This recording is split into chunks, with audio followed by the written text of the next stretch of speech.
ज्ञान का सूरज चमका दे भगवान। आज अंधेरे में है हम इंसान, चाँद का सूरज चमका दे भगवान।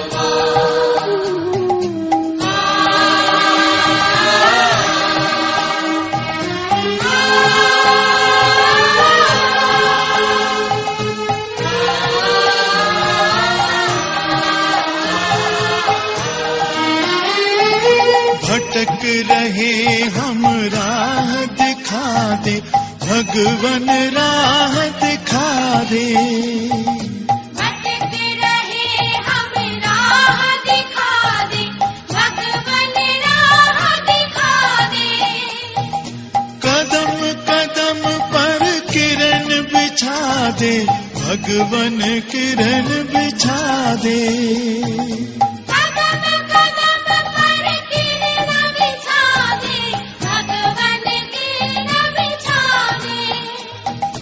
इन अखियन को प्रभु करा दे,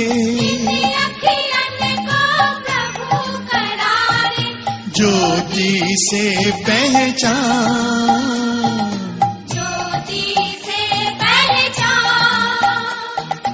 आज अंधेरे में है हम इंसान, ज्ञान का सूरज चमका दे भगवान।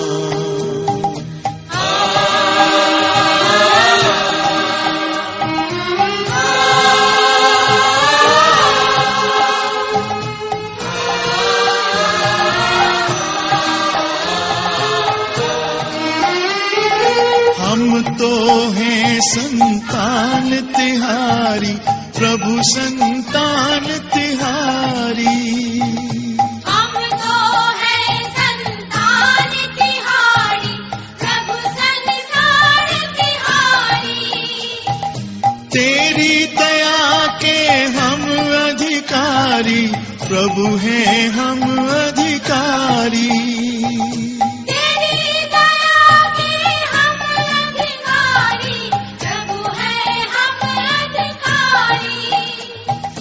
दुनिया होवे सुखी हमारी, दुनिया होवे सुखी हमारी। ऐसा दे वरदान, ऐसा दे वरदान। आज अंधेरे में है हम इंसान, ज्ञान का सूरज चमका दे भगवान।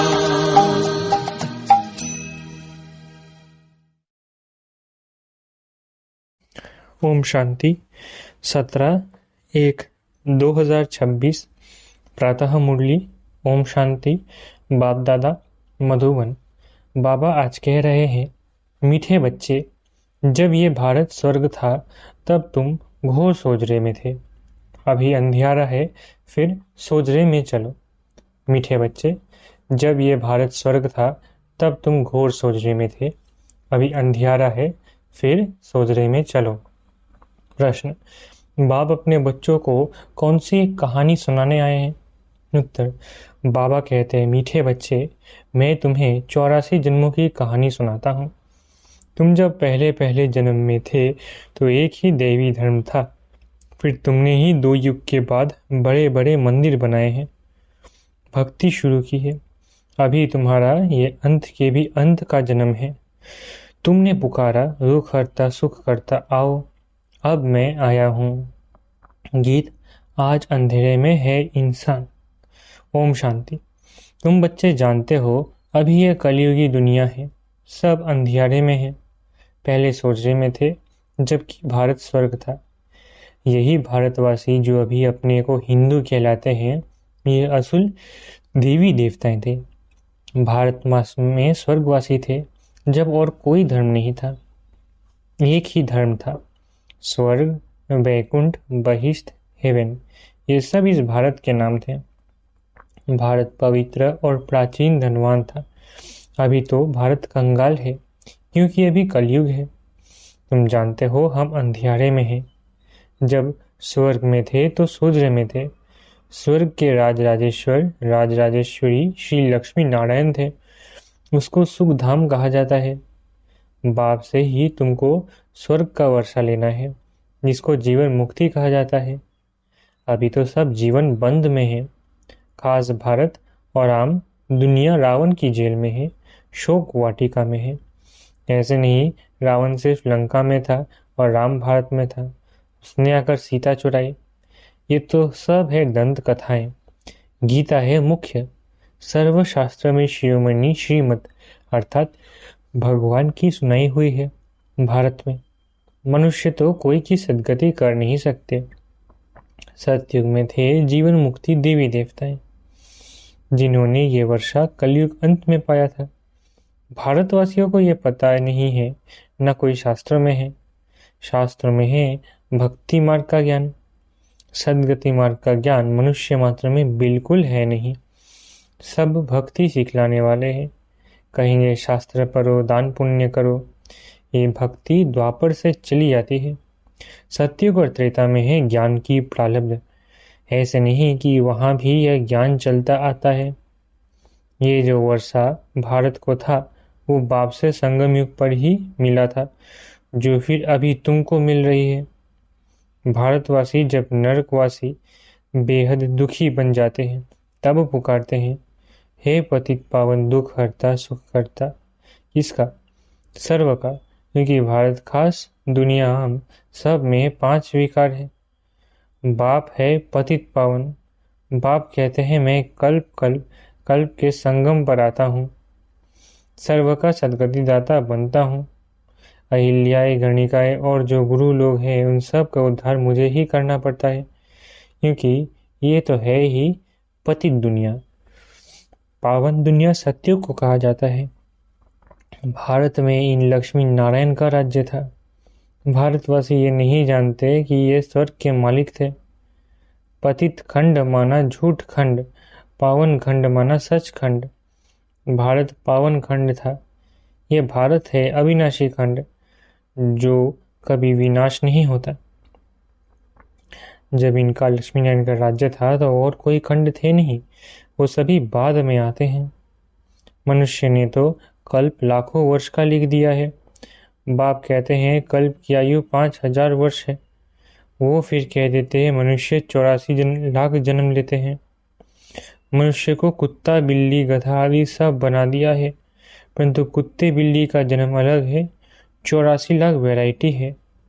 मनुष्यों की तो वैरायटी एक ही है, उनके ही 84 जन्म हैं। बाप कहते हैं भारतवासी अपने धर्म को ड्रामा प्लान अनुसार भूल गए हैं। कलयुग अंत में बिल्कुल ही पतित बन पड़े हैं। फिर बाप संगम पर आकर पावन बनाते हैं। इसको कहा जाता है दुखधाम। फिर भारत सुखधाम होगा। बाप कहते हैं बच्चों, तुम भारतवासी स्वर्गवासी थे, फिर तुम 84 जन्मों की सीढ़ी उतरते हो। सतो से रजो तमो में जरूर आना है। तुम देवताओं जैसे धनवान एवर हैप्पी एवर वेल्दी कोई नहीं होता। भारत कितना साहूकार था। हीरे जवाहरात तो पत्थरों मिसल थे। 2 युग बाद भक्ति मार्ग में इतने बड़े बड़े मंदिर बनाते, वो भी कितने भारी मंदिर बनाए। सोमनाथ का मंदिर बड़े से बड़ा था। सिर्फ एक मंदिर तो नहीं होगा ना, और भी राजाओं के मंदिर थे। कितना लूट कर ले गए। बाप तुम बच्चों को स्मृति दिलाते हैं, तुमको इतना साहूकार बनाया था। तुम सर्वगुण संपन्न 16 कला संपूर्ण थे। यथा महाराजा महारानी, उन्हों को भगवान भगवती भी कह सकते हैं, परंतु बाप ने समझाया है भगवान एक है, वो बाप है। सिर्फ ईश्वर व प्रभु कहने से भी याद नहीं आता कि वो सभी आत्माओं का बाप है। बाप कहानी बैठ सुनाते हैं, अभी तुम्हारे बहुत जन्मों के अंत का जन्म है। एक की बात नहीं है, न कोई युद्ध की मैदान आदि है। भारतवासी ये भूल गए हैं कि उन्हों का राज्य था। सत्यु की आयु लंबी कर देने से बहुत दूर ले गए। बाप आकर समझाते हैं, मनुष्य को भगवान नहीं कह सकते। मनुष्य किसी की सद्गति नहीं कर सकते। कहावत है, सर्व का सद्गति दाता, पतितों का पावन करता एक है। एक ही सच्चा बाबा है जो सचखंड की स्थापना करने वाला है। पूजा भी करते हैं, परंतु भक्ति मार्ग में तुम जिसकी पूजा करते आए हो, एक की बायोग्राफी को भी नहीं जानते। इसलिए बाप समझाते हैं, तुम शिव जयंती तो मनाते हो ना। बाप है नई दुनिया का रचयिता, हेवनली गॉड फादर, बेहद सुख देने वाला। सतयुग में बहुत सुख था, वो कैसे और किसने स्थापन किया, ये बाप ही बैठ समझाते हैं। नरकवासी को आकर स्वर्गवासी बनाना, ये भ्रष्टाचारियों को शिष्टाचारी देवता बनाना, ये तो बाप का ही काम है। बाप कहते हैं, मैं तुम बच्चों को पावन बनाता हूँ, तुम स्वर्ग के मालिक बनते हो। तुमको पतित कौन बनाते हैं? ये रावण। मनुष्य कह देते हैं, दुख भी ईश्वर ही देते हैं। बाप कहते हैं, मैं तो सभी को इतना सुख देता हूँ जो फिर आधा कल्प तुम बाप की सिमरन नहीं करेंगे। फिर जब रावण राज्य होता है तो सबकी पूजा करने लग पड़ते हैं। ये है तुम्हारा बहुत जन्मों के अंत का जन्म। कहते हैं, बाबा कितने जन्म हमने लिए। बाबा कहते हैं, मीठे मीठे भारतवासियों, हे आत्माओं, अब तुमको बेहद का वर्षा देता हूँ। बच्चे, तुमने 84 जन्म लिए हैं, अभी तुम 21 जन्म के लिए बाप से वर्षा लेने आए हो। सभी तो इकट्ठे नहीं आएंगे। तुम ही सतयुग का सूर्यवंशी पद फिर से लेते हो, अर्थात सच्चे सत्य बाबा से, सत्य नर से नारायण बनने का ज्ञान सुनते हो। ये है ज्ञान, वो है भक्ति। शास्त्र आदि सब है भक्ति मार्ग के लिए, वो ज्ञान मार्ग के नहीं है। ये है स्पिरिचुअल रूहानी नॉलेज। सुप्रीम रूह बैठ नॉलेज देते हैं। बच्चों को देही अभिमानी बनना पड़े, अपने को आत्मा निश्चय कर मामे कम याद करो। बाप समझाते हैं, आत्मा में ही अच्छे व बुरे संस्कार होते हैं, जिस अनुसार ही मनुष्य को अच्छा व बुरा जन्म मिलता है। बाप बैठ समझाते हैं, ये जो पावन था अंतिम जन्म में पतित है, तत्त्वम। मुझ बाप को इस पुरानी रावण की दुनिया, पतित दुनिया में आना पड़ता है। आना भी उस तन में है जो फिर पहले नंबर में जाना है। सूर्यवंशी ही पूरे 84 जन्म लेते हैं। यह ब्रह्मा और ब्रह्मावंशी ब्राह्मण। बाप समझाते तो रोज है, पत्थर बुद्धि को पारस बुद्धि बनाना मासी का घर नहीं है। हे आत्माएं, अब देही अभिमानी बनो। हे आत्माएं, एक बाप को याद करो और राजाई को याद करो। देह के संबंध को छोड़ो। मरना तो सभी को है, सबकी वानप्रस्थ अवस्था है। एक सदगुरु बिगड़ सर्व का सद्गति दाता कोई हो नहीं सकता। बाप कहते हैं, हे भारतवासी बच्चों, तुम पहले पहले मेरे से बिछुड़े हो। गाया जाता है, आत्माएं परमात्मा अलग रहे बहुकाल। पहले पहले तुम भारतवासी देवी देवता धर्म वाले आए हो, और धर्म वालों के जन्म थोड़े होते हैं। सारा चक्र कैसे फिरता है सो बाप बैठ समझाते हैं।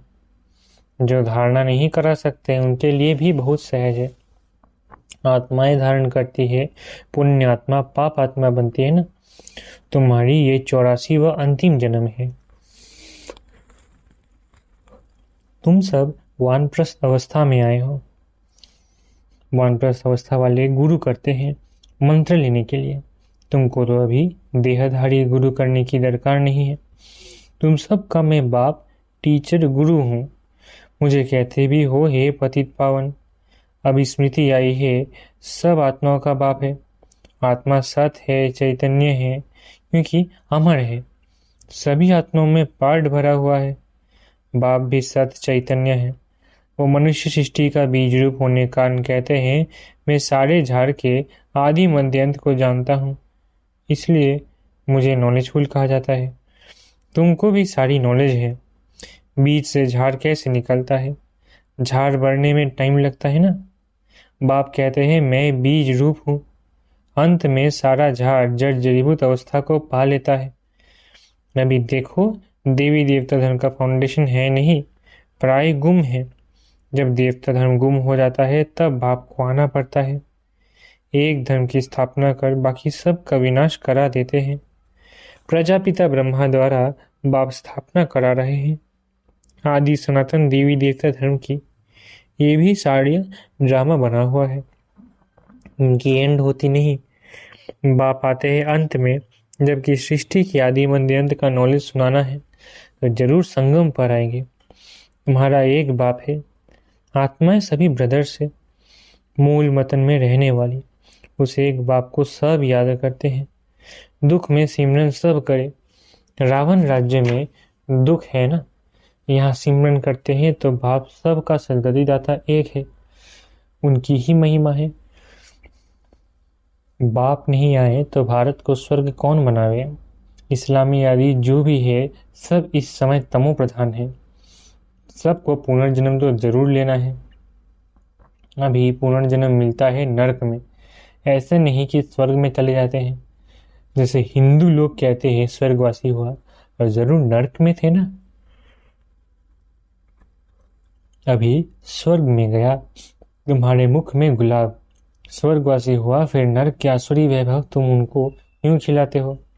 बंगाल में मछली आदि भी खिलाते हैं। अरे उनको इन सब खाने की दरकार ही क्या है। कहते हैं फलाना पहाड़ निर्वाण गया, बाप कहते ये सब है गपोरे, वापिस कोई भी जा नहीं सकते। जबकि पहले नंबर वालों को ही 84 जन्म लेने पड़ते हैं। बाप समझाते हैं इसमें कोई तकलीफ नहीं है। भक्ति मार्ग में कितनी तकलीफ। राम राम जपते रोमांच खड़े हो जाते हैं, वो सब है भक्ति मार्ग। ये सूर्य चांद भी तुम जानते हो कि रोशनी करने वाले हैं। ये कि कोई देवता थोड़ी है। वास्तव में ज्ञान सूर्य, ज्ञान चंद्रमा और ज्ञान सितारे हैं। उन्हों की महिमा है।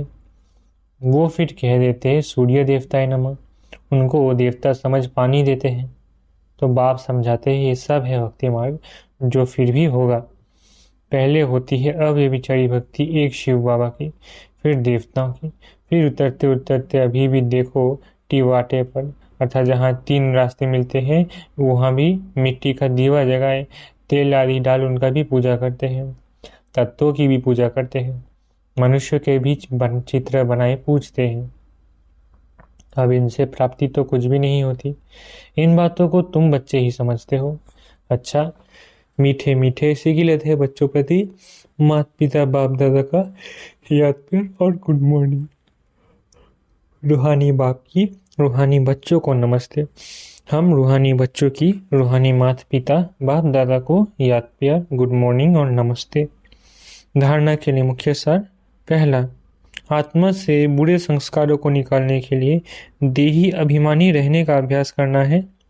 यह अंतिम 84वां जन्म है, वानप्रस्थ अवस्था है, इसलिए पुण्य आत्मा बनने की मेहनत करनी है। दूसरा, देह के सब संबंधों को छोड़ एक बाप को और राजाई को याद करना है। बीज और झाड़ का ज्ञान सिमरन कर सदा हर्षित रहना है। वरदान, उपराम और एवरेडी बन बुद्धि द्वारा अशरीरीपन का अभ्यास करने वाले सर्व कलाओं में संपन्न भव। उपराम और एवरेडी बन बुद्धि द्वारा अशरीरीपन का अभ्यास करने वाले सर्व कलाओं में संपन्न भव। जैसे सर्कस में कला दिखाने वाले कलाबाज का हर कर्म कला बन जाता है। वे कलाबाज शरीर के कोई भी अंग को जैसे चाहे, जहाँ चाहे, जितना समय चाहे मोल्ड कर सकते हैं। यही कला है। आप बच्चे बुद्धि को जब चाहो, जितना समय, जहाँ स्थित करने चाहो वहाँ स्थित कर लो। यही सबसे बड़ी कला है। इस एक कला से 16 कला संपन्न बन जाएंगे। इसके लिए ऐसे उपराम और एवर रेडी बनो जो ऑर्डर प्रमाण 1 सेकंड में अशरीरी बन जाओ। युद्ध में समय ना जाए। स्लोगन, सरलता और सहनशीलता के गुण को धारण करने वाले सच्चे स्नेही और सहयोगी है। सरलता और सहनशीलता के गुण को धारण करने वाले ही सच्चे स्नेही और सहयोगी है। अव्यक्त इशारे, इस अव्यक्त मास में बंधन मुक्त रहे, जीवन मुक्त स्थिति का अनुभव करो। जो परमात्मा ज्ञानी बच्चे हैं उन्हें ज्ञान का फल मुक्ति और जीवन मुक्ति का वर्षा संगम पर ही प्राप्त होता है।